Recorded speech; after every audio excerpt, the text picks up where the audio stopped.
Glasses water వేసుకోవాలి.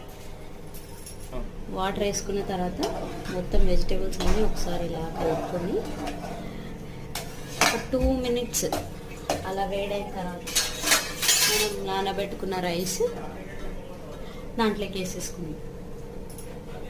ఇప్పుడు 2 minutes అయిపోయింది కదా, ఇందులోకి మనం రైస్ ముందుగా కడిగి పెట్టుకున్న రైస్ మొత్తం వేసేసుకుందాం.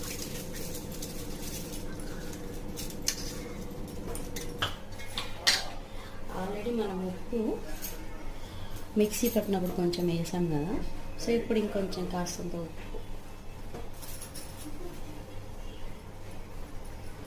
వేసుకున్న తర్వాత మూత పెట్టేసుకున్నాం. మూత పెట్టి ఒక 3 విజిల్స్ అయిపోయిన తర్వాత తీసేసుకుంటే మన పాలకూర వెజిటేబుల్ రైస్ రెడీ.